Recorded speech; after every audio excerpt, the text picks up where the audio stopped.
Class 12, semester 4.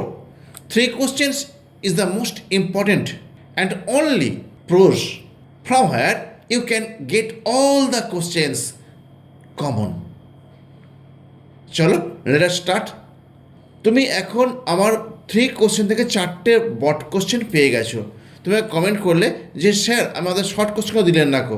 দেখো short question আজকে এখানে আমার 15টা দেওয়া আছে। এই 15 শর্ট কোশ্চেন তুমি করো, এটা এনাফ। এর বাইরে আর শর্ট কোশ্চেন হতে পারে না। আর যদি হয়েও থাকে তুমি সবগুলো অ্যান্সার করতে পারবে। দেখো আমরা প্রথমে কী দিয়েছি দেখো, how did the wise men answer the tsar for his second question. দেখো অ্যান্সার কী দিয়েছি দেখো, দেখে না একবার। The wise man answer the tsar for the second question differently. Some said, এখানে দ্যাট লিখতে হবে, সাম সেড দ্যাট, এখানে দ্যাট লিখে নাও, some said that. The jar must pay more attention to the counselors. Other expressed different opinion. According to them, তাদের মত অনুযায়ী priest or warrior or doctors were most important persons to the jar. To the jar. এটা to হবে, clear? Yes. তুমি এরকমই দেখো আর কি কোশ্চেন আছে, হোয়াট, এক নম্বর কোশ্চেন দেখো, what is the meaning, what is the meaning of the word tsar. এই জার মানে কি?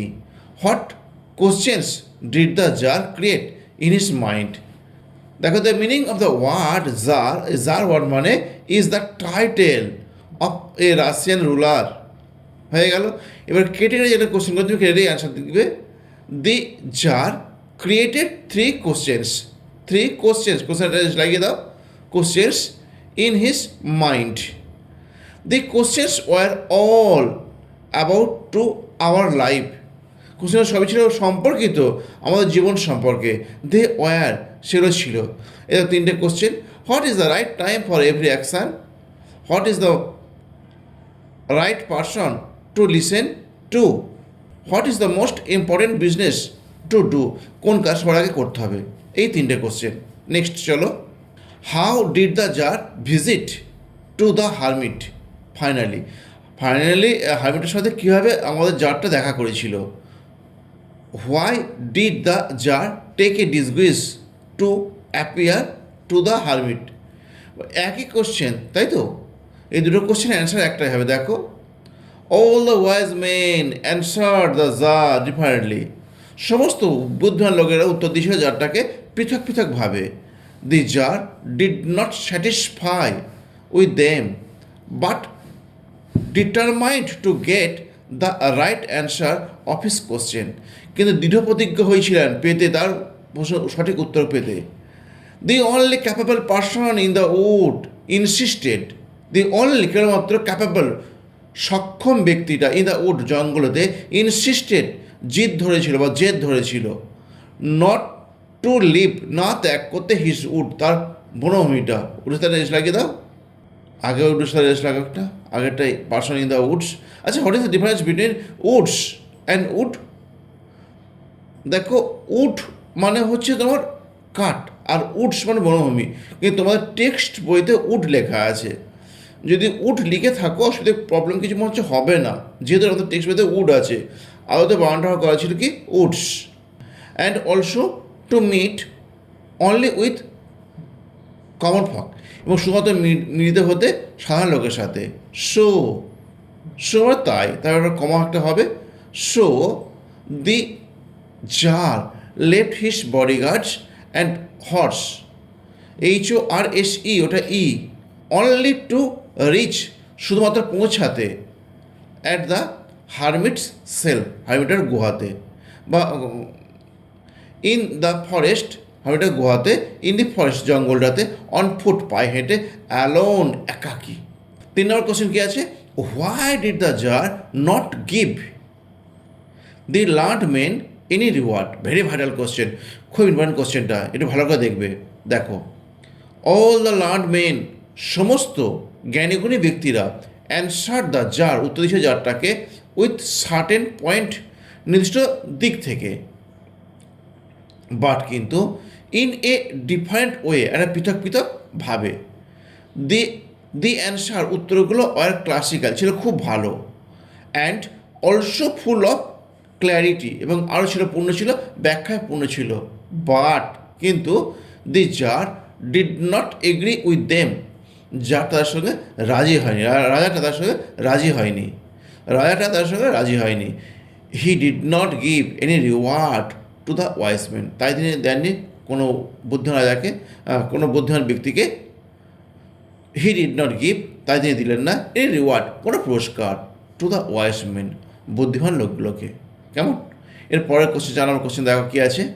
দেখো 4 নম্বর কোশ্চেন, ভেরি ভাইটাল কোশ্চেন।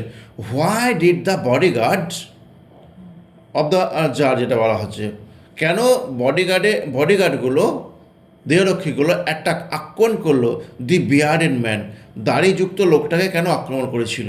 দেখো, দি বডিগার্ডগুলো অফ দ্য জারটার অ্যাট্রাক্টেড, আক্রমণ করেছিল দি বিয়ার্ডেড ম্যান, দাড়িযুক্ত লোকটাকে, টু আপরুট, নির্মূল করতে, দি এনিমি অফ দ্য জারটার শত্রুদের। The bearded man was really an enemy, ENEMY, the bearded man was really an enemy of the Jar, and he মানে প্রতিজ্ঞাবদ্ধ হয়েছিলেন টু কিল দ্য জারটাকে হত্যা করতে। হোয়েন দ্য যখন বডিগার্ডসগুলো অফ দ্য জারটা রিকগনাইজড, চিনতে পেরে গিয়েছিল দি বিয়ার্ডেড ম্যানটাকে, অ্যান্ড অলসো নিউ, এবং আরও জানতে পেরেছিল হিজ ইন্টেন্সিটি, তার ইচ্ছাটা, দে উন্ডেড হিম টু কিল, তাকে হত্যা করেছিল, তাকে আঘাত করেছিল হত্যা করার জন্য। দে উন্ডেড হিম টু কিল, তারা তাকে আঘাত করলো হত্যা করার জন্য। এইটুকুই। তারপর কোশ্চেন দেখো, 5 নম্বর কোশ্চেন দেখো, ইউ আর টায়ার্ড, তুমি ক্লান্ত। হু ইজ টায়ার্ড, কে ক্লান্ত, অ্যান্ড হোয়াই, এবং কেন ক্লান্ত। দি জারটাকে দি সেন্ট্রাল, কেন্দ্র, ক্যারেক্টার, চরিত্র, অফ দ্য প্রোসপিস, সেই গদ্যাংশ নাম কি? 3 কোশ্চেন্স। রিগার্ডস, বিবেচনা করেন দি হারমিটকে টায়ার্ড, ক্লান্ত বলে। ফিজিক্যালি মানে দৈহিকভাবে দি হারমিটটা ওয়াজটা পরে লেখা আছে, দেখো, ওয়াজ ছিল উইক, দুর্বল, অ্যান্ড ফ্রেল, এবং একই মানে দুটো মানে দুর্বল। He was digging the ground, সে খুঁড়ছিল গ্রাউন্ডটা, ইন ফ্রন্ট, সামনে, অফ হিজ হার্ট, তার কোণে ঘরের। সো তাই দি হারমিট ওয়াজ টায়ার্ড, তার হেমিটে ছিল ক্লান্ত। তারপরে কোশ্চেন দেখো, 6 নম্বরটা দেখো, why did the wounded man, কেন আহত লোকটা চেষ্টা করেছিল টু কিল দ্য জারটাকে হত্যা করতে। দেখো, who was bitter enemy of the tsar and why, এই জারটার তিক্ত শত্রু কে ছিল এবং কেন? দেখো, the bearded man hid himself in the bush to kill the tsar at the supreme time, মানে সর্বাত্মক সময়ের জন্য অপেক্ষা করছিল বিয়ার্ডেড ম্যানটা। The tsar during his reign, এবার কেন শত্রু হয়ে গেছিল? দেখো, বিয়ার্ডেড ম্যানটা, the tsar during his reign, এর রাজত্ব, the tsar during his rain, জারটা তার রাজত্ব চলাকালীন, এক্সিকিউটেড মানে হত্যা করেছিলেন, হিজ ব্রাদার, তার ভাইকে। এখানে হিজের পাশে আর লিখে নাও দি বিয়ার্ডেড ম্যান, ব্যাকেটের মধ্যে লিখে নেবে। দেখো, আমি লিখতে পারছি না, আর লিখে নাও বিয়ার্ডেড ম্যান, ওইখানে লিখে নাও বিয়ার্ডেড ম্যান, এটা গোল করে দাও ওখানটা,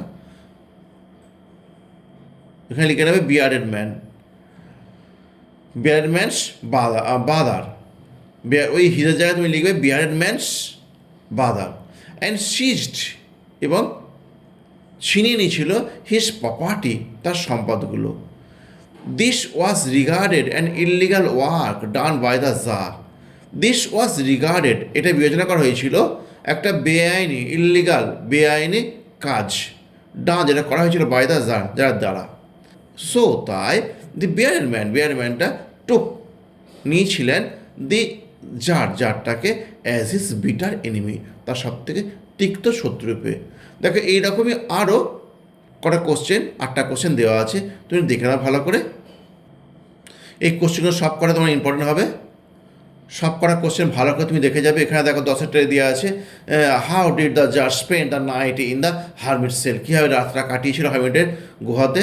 তারপর দেখো 11তে দেওয়া আছে, what was the third question of the tsar, এইটা দেখো থার্ড কোশ্চেন থাকে অথবা ফাইনাল কোশ্চেনও দিয়ে দেয় এটা, তুমি কিন্তু ঘাবড়ে যাও না, থার্ড কোশ্চেন ফাইনাল কোশ্চেন একই জিনিস। দেখো এই অ্যান্সারটা হবে। নেক্সট তাও কি আছে দেখো, 12তে আছে how did the bearded man, bearded বানানটা ভুল হয়েছে, BEARDED, ডিডি করে দাও, ডি বাদ চলে গেছে। How did the bearded man plan to kill the tsar. তারপর আবার 13তে চলো, how did the tsar serve the injured man. Injured man, bearded man, wounded man একই ব্যক্তি, কেমন কীভাবে সার্ভ সেবা করেছিল, ভালো করে দেখবে এখানটা। তারপর 14 নম্বর কোশ্চেন দেখো, why was the bearded man attracted, কেন বিয়ার্ডেড ম্যানটা আক্রমণ করা হয়েছিল by the bodyguard of the tsar, বডিগার্ডগুলো দ্বারা কেন আক্রমণ করা হয়েছিল, বডির সাথে পাল্লাটা এস লাগিয়ে দেবে। নেক্সট দেখো কী আছে, হোয়েন অ্যান্ড হাউ, শেষ কোশ্চেন দেখো, when and how was the injured man taken to the hermit cell. How, কীভাবে নিয়ে যাওয়া হয়েছিল, কখন নিয়ে যাওয়া হলো এবং কীভাবে নিয়ে যাওয়া হলো আহত লোকটাকে সাধুটার ঘরেতে। এটা শেষ কোশ্চেন, কেমন এগুলো একটু দেখে নিও। আশা রাখি এগুলো করলে তুমি সব কমন পাবে, আর কমন না পেলেও তুমি লিখতে পারবে, এগুলো পড়ে যায় এর মধ্যে থেকেই দেবে। অবশ্যই আমার যে 4টে বড় নোট দেওয়া আছে, বড় নোট অবশ্যই তুমি করবে, কেমন। Bye bye. যদি আর কিছু তুমি জানতে চাও তো আমাকে জিজ্ঞাসা করো।